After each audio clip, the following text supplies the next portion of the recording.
Cannot believe Capriati's closed 1 hour early. I'm so hungry. I don't think I can host this show like this. That's right. Me too, Anger. I can't believe I didn't get to eat before the show. I know. We should have gotten food. Anyway, I better suppress you. Hi, everybody. Welcome to Just a Preview. I'm hangry. We have been doing improv for 12 years here at the High School Jesters League, but this year we have to do it all online. And some of us are a little frustrated about it. I won't lie. But the guy who's not is our co-host, the man, the myth, the legend, King Kopy. Yep, not stressed. It's fun. Kopy, I didn't get to eat today. Oh, sounds like someone has a problem. Yeah. You gonna help? I haven't eaten either. Show off. Jeez. Control your emotions. So can these students. These students are the captains of Team SECTA, my alma mater, back when it was Votech. So it's always nice to reconnect with this school. Southeast Career and Technical Academy has had a pretty big team the last couple of years, and I can't wait to see what they're going to do with this school year. Here to talk about it are their two captains. Let's go ahead and welcome them now. It's Ava Vela and Eric Bollinger, Team SECTA! Yay, holla, raise the roof. Oh, wow, look at the juxtaposition in wall decorations. Ava's showing out, and Eric has a poster. How are you guys doing? What's improv like? Are you guys loving it so far? Yeah, 100%. Yeah, even with all the digital media, has it been hard to do improv for you over the computer? Sometimes I can't hear people talking, so that's an issue, but... Oh, are you having that problem right now? No! Oh, okay. It's definitely been a lot different. Yeah, what makes it different, Eric? Well, when we're in person, we can play a lot more games that have the connection. We can bounce off each other, but then online it's just screen. Yeah. I mean, yes and no.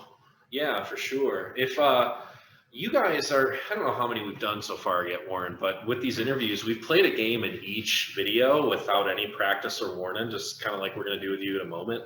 There's actually a lot of things you can do online. It's a matter of figuring out what those are. So we just all are going through that learning curve together, right? Mm-hmm. Yeah. Eric, I would say in your case, a little surprised to see you 3 years later as kind of one of the leaders here doing this. I remember when you first started, you were definitely very nervous. And I think I even remember being backstage with you and saying, hey man, I got you, don't worry. I'm going to take care of you out there and we're going to have fun. And look at this, 3 years later, you're sitting here in this interview, which is kind of awesome. Ava, I don't know if I remember you having those nerves. I don't think you had the same nerves. Maybe a little. But internalize it. Okay, that makes a lot of sense. We're all a little different, right?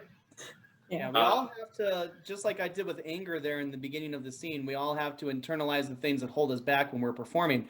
So sometimes you just got to push it down and just start. Just say something. Just let the ball roll. And you kids have always been good about that. There's a lot of energy in SECTA shows, no matter what. So I think one of the things I want to ask as we move into a little bit more of the interview is, how have your strategies adapted over the years? Eric being a more shy student, Ava being a more cerebral one. Have you seen a whole lot of change in your approach, or do you think you're still pretty much you? Eric, do you want to go first? All right, I'll go first. So I remember my first show. I was very nervous beforehand because, I never done it before. And then I got on stage and it kind of just all went away after the first scene because it's I'm on stage, everyone's laughing, we're all having a good time. And that kind of happens at every show where as I'm driving up there, my heart's pounding and I'm scared. And then as soon as I walk out on stage, I'm fine. Yes, I vibe with that completely. That's exactly how I feel. I always get those butterflies, even as the host, right? And then I'll go out there and just start talking. It's okay, no, we're okay. Those are that's how you know you enjoy it, is when you get those butterflies, I think. What about you, Ava? Well, at practices, we used to talk about our stuff before we did it, and on shows you can't do that, so that helped a lot, where I didn't have to think about this stuff before. So it definitely calmed my nerves down after every show. So yeah. Even in doing the online side of it, we all have our different approaches, and some of us really like to calculate those ideas before we go into things, and some of us like exactly what you just said, where you just blindly go into it.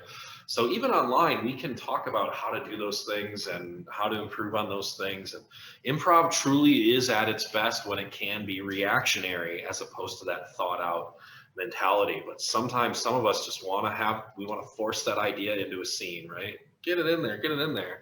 We can still work on that and grow and make it make sense. Do you talk to us about your team? Talk to us about your SECTA teammates.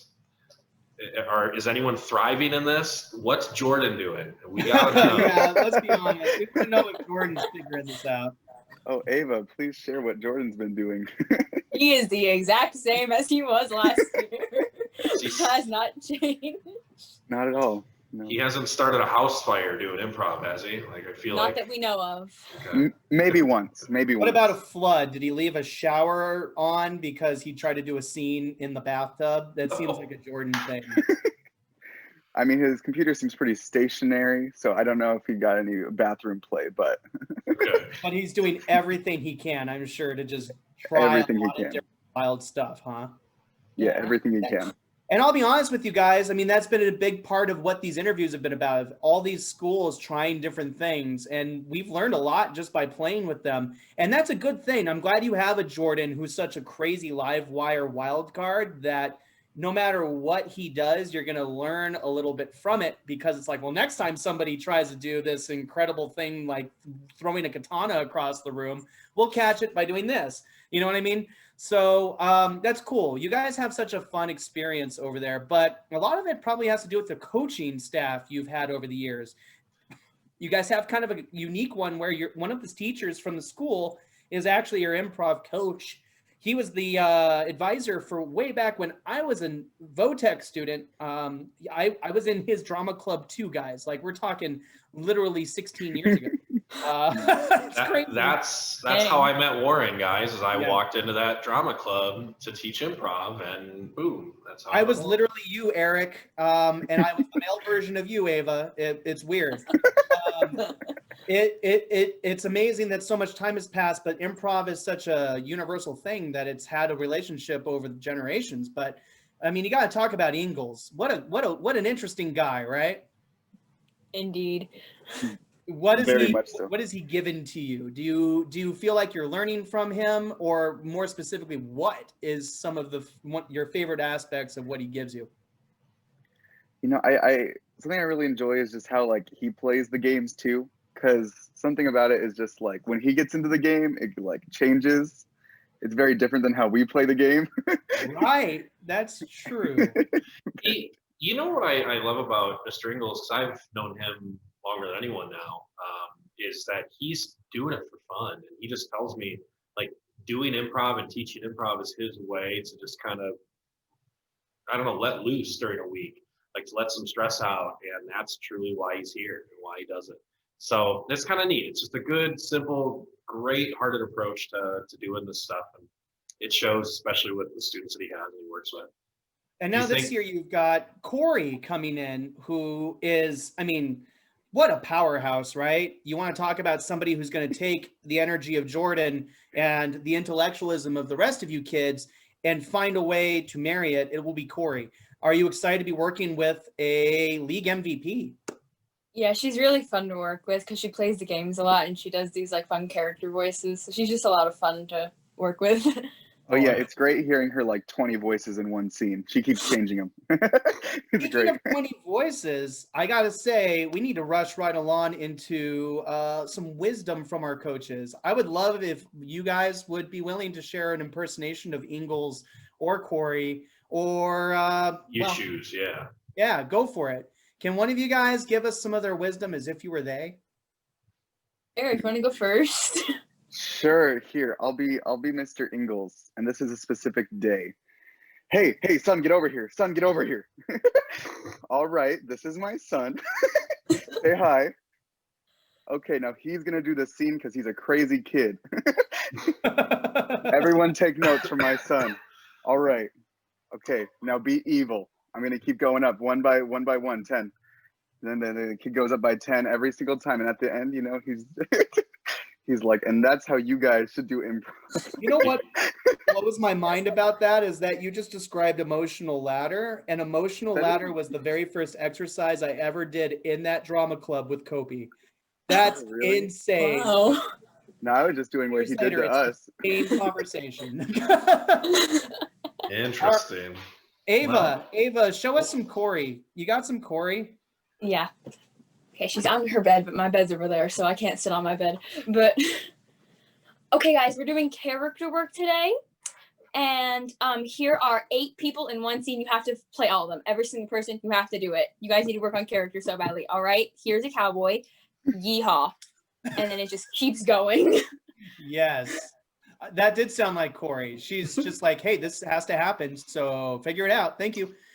Speaking of figuring it out and has to happen, let's play a game. We're going to play a game that no other school has played in these interviews, and it may even be a game I've never played, and I've been doing it as long as I said. So, yikes. Let's see what has to happen. Kopy, what are we playing? We're going to play some sound effects.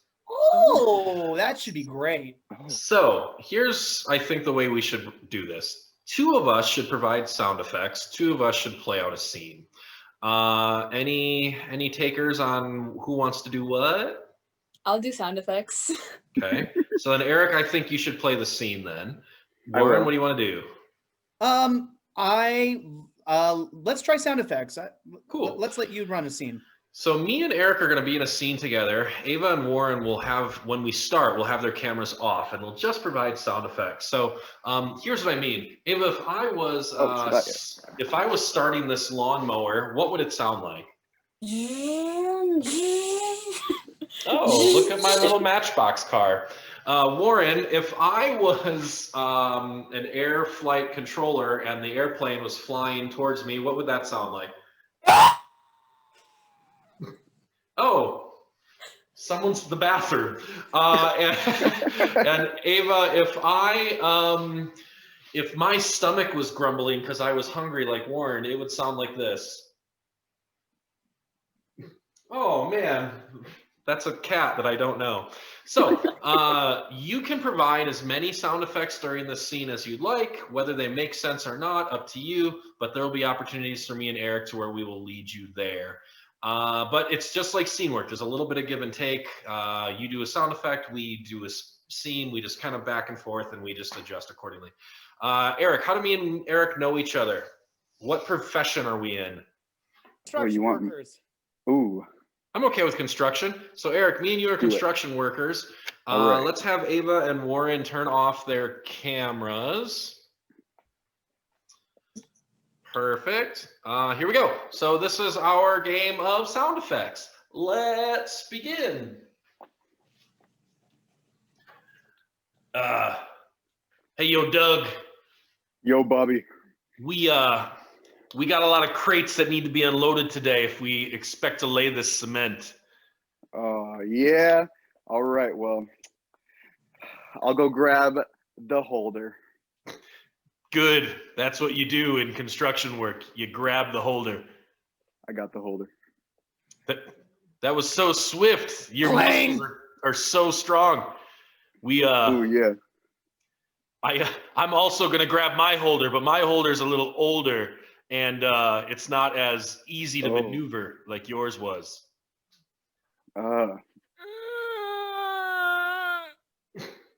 This is also my child. It was bring your baby to work day. Yeah. I also brought my child here. His name is Jimbo. That was a very nice name for a baby. I'm gonna take this bottle and feed my baby. That was surprisingly accurate sounding. I'm gonna put my baby in this bassinet that I brought. I think Bobby's pooping, or Billy Bo.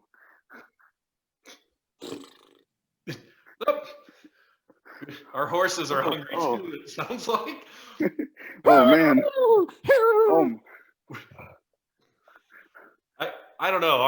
Our horses must be really hungry. We can't worry about them right now. We have to unload these crates.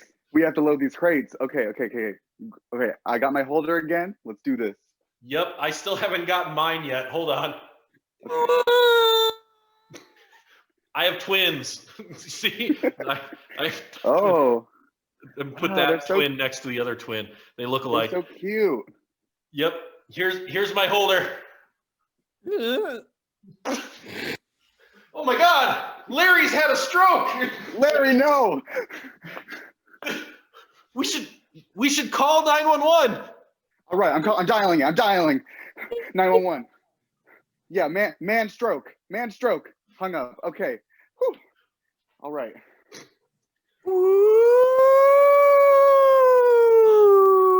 Darn it. They always send the wrong thing that you need. We don't need a fire truck. We need an ambulance. There we go. There's our ambulance. They're sending both. That's wonderful. Thank goodness. Thank goodness. God, I don't know what we should do for Larry. I'm just going to drink this 7-Up and eat a chip. Ooh, chips. I'll take one. Poor Larry. I'm dying. Oh, Larry. What was that, Larry? I said I'm. Oh, Larry just peed himself. Oh no. It's a bad sign of a stroke. Yeah, peeing always happens to me when I have a stroke. Well, paper, rock, scissors. Who has to clean up Larry's pee? All right, let's do it. Rock, paper, scissors. Ooh, look at that. Oh man. My scissors made sound effects. Whoa. And scene. Oh man. What I love about games like that is that you give people a required ask. They have to do something in order to participate. And no matter what they do, it will never be what you're expecting when you're in the scene. So there's so much raw, natural humor that comes from that, guys. On this end, just watching you guys react to what we were doing, it's just a visceral feeling of comedy. So when folks say they can't do this stuff, play this game, because it will teach them anybody, absolutely anybody, can make somebody laugh in this context.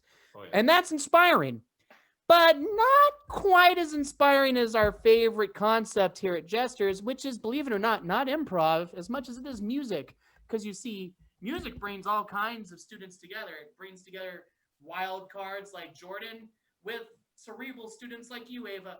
It brings Eric Bollingers together with me. Even though we're a whole generation apart, we're still the same kind of improvisers. So, guys, if that's not inspiring to you, why don't we listen into a little wisdom from a song, which has gotten surprisingly inspiring lately. Living in an Amish paradise. I've turned butter once or twice. Living in an Amish paradise. It's hard work and sacrifice.